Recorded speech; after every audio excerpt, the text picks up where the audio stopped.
something happened, and I'm only going to say it because Archbishop Benson Idahosa is gone. And then, you know, years ago, this was from Duncan Williams himself. He said how that, I think it was Oral Roberts, I don't know, who came to Ghana and had a meeting, and while they were reporting the meeting, they made mistakes and they credited some of the churches that belonged to Bishop Duncan Williams to Oral Roberts. And when he heard it, he said no. He just tried to correct them sharply. And then when the report got to Oral Roberts, he said no, why should this guy be doing this? And then he called on Archbishop Benson in Idahosa and said, why is your son behaving like this? I mean, you taught this guy well, he should behave well. And then Bishop Benson Idahosa called him as a son to rebuke him, and he said, I will not come. Duncan Williams, in his own words, leave me alone, I will not come. You are not God. And he said, all right, from today you're on your own. It didn't take 2 years. Everything was pursuing him, from government to demons to principalities, nature, men, everything. I mean it. He got to a point where he prayed, he fasted. No matter what you do, if it's in disobedience, you will have to go back to the protocol of God's ordinance. You're not going to quietly manipulate God in the secret place when you are living largely. No, it doesn't work that way. The prodigal son can ask for forgiveness while he's with the swine, but for restoration he must still meet his father. Listen carefully.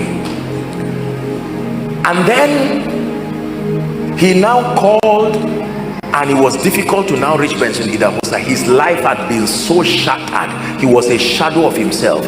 And then he heard that Archbishop Benson Idahosa was in London, and he booked a flight quickly. When he got there, he lay down flat on the ground and held his legs and said, no matter what happens, you are still my father.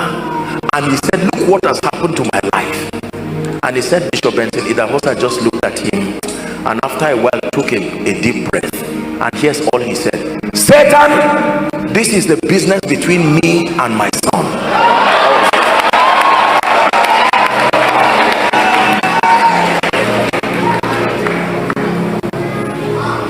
The legal access you have, it is me he has offended. Leave two of us together. You can now go.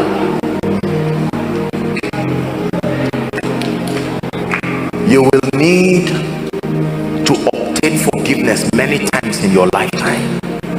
You will need to give forgiveness. Listen to me. There are people here who it's as though you would rather die than to forgive your wife or your husband or your children. No. This child wasted my school fees. I wasted money paying school fees. I didn't eat well. I paid school fees, and look the kind of result he brought. Let me tell you this. One of the most powerful words for me in the Bible is the word again. Again is a powerful word. It's the clearest description of hope. And Adam knew his wife again. The prodigal son again. The Lord is speaking to you here. You're under the sound of my voice, piling up a list of people. For as long as you pin people down, you too, you will remain down. You cannot rise when you are pinning others down. Apostle, you don't know what they did to me. Apostle, forgive us our trespasses. There are pastors today who hate others, talk about others, tear down others. I don't care whether you are right or wrong. It says forgive us as we forgive. When it has to do with offense, he's saying everybody's in the same basket. It's often said that if you point one finger at someone, is it 2 or 3 now? I don't know how many. A number of your fingers are pointing back at you. That is so true.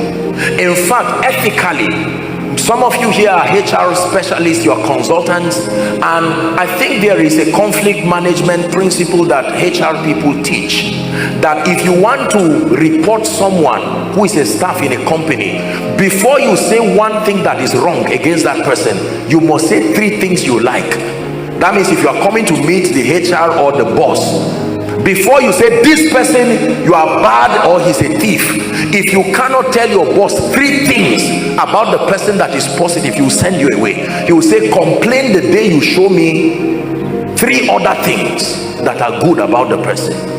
And they found out that it has improved the working relationship of many people within the company, because by the time you're researching and finding the things that are good, you will just see how minute that issue is, and you say, I forgive you.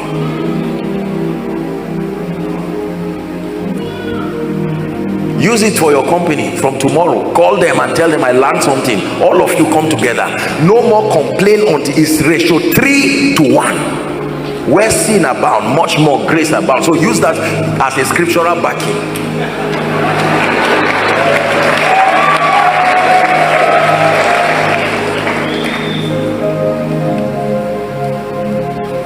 Maintain an allowance for the humanity of men as you live in this world.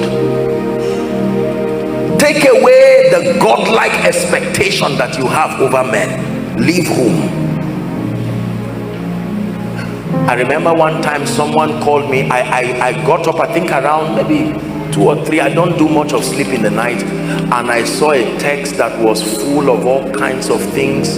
You claim you're a man of God. I've been calling you. I was so tired, I was sleeping. This person insulted me and said, this, I'm calling you to pray. If my loved one dies, just know you killed my loved one. What is this now? I only slept. They say you pray in the night. Yes, it's true, but that day I was tired. Should I lie? I slept. Listen, it's good to expect so much, but you must have realistic, know the difference between realistic and unrealistic expectations. Are we together? There are people today who get angry at politicians. I gave you 50 names to give all of them a job. You only gave 5. What kind of person are you? He says, I've tried my best. You are not the only one. Didn't I vote for you? Your vote is only 1. Be patient. What of business people? You must have a large heart. Please listen to me. The humanity of men is something you must factor in your heart. Otherwise, you will have heart attack every day of your life. Every day. Every day. I'm wrapping up. Let me give you a story. When I started ministry,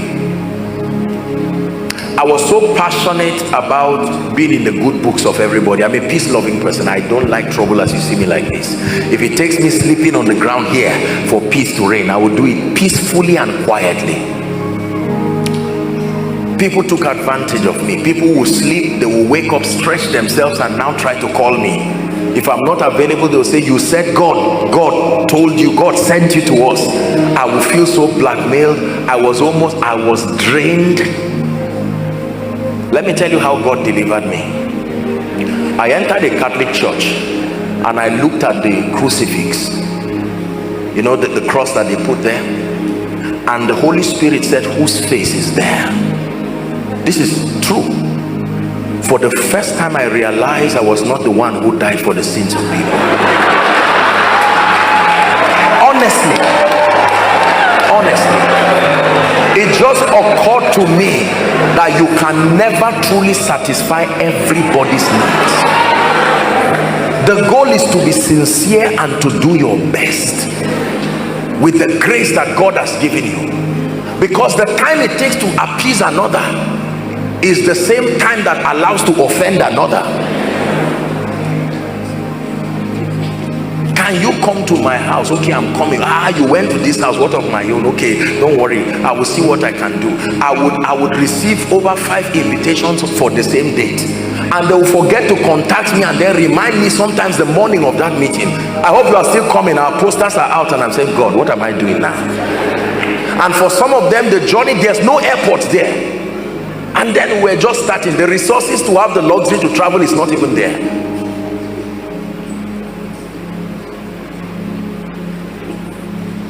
Can you forgive? I went to preach somewhere. When I started out in ministry, it was raining. I went through the rain. Do you know when I got to the church, they didn't keep a seat for me? I was a preacher. Yes, sir. They were acting drama, laughing around, jumping and playing. I fasted. I prepared a very serious sermon. I came to pray for people with all my heart. And here's what these people are doing. I stood at the door. They put umbrella. And then eventually they had to push some people, please move. That's how they got a seat for me. And then they acted drama for over 1 hour plus. They were laughing. I said, what is going on here? Why did I accept this invitation? I'm not saying drama is wrong. And then when I got up, I had not even raised one song of worship. They just brought a paper and passed it. Sorry, time has gone, and security. Can I just maybe 15 minutes or so? I said, oh no, come on, what is this? In the end of it, I still was happy. I said, Lord, I'm not going to allow offense or bitterness destroy and corrupt. Someone came here hungry to receive. Let me tell you this. One of the secrets of the anointing is not prayer and fasting.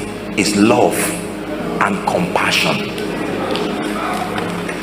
It's not enough to just want power. You must have a high level of forbearance. Some of the nastiest people in your life may be some of the most sincere people too. They are just people who do not know how to manage the emotions around their lives. You must obtain grace to forgive. There are some of you who need to forgive. Maybe your house helps. You are already planning that this week you are going to jail them. Take it easy. Take it easy. Give them a chance again.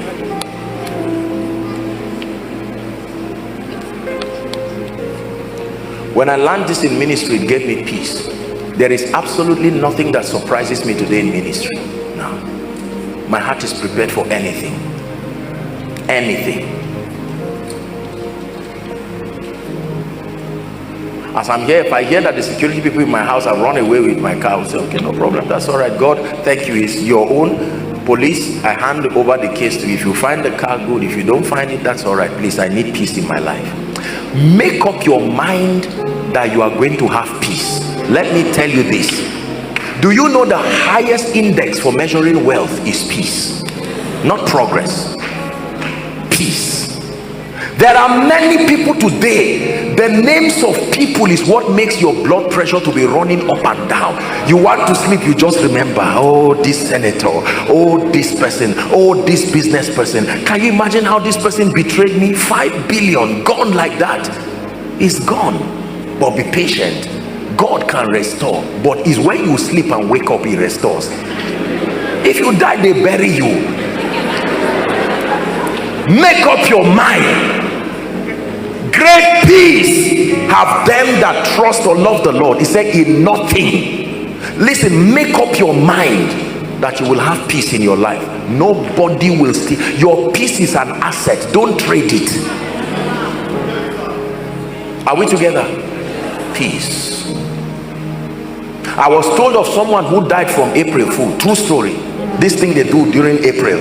No, you just come and lies, and they said something serious and he died of a heart attack. The person who was joking did not know what to do now.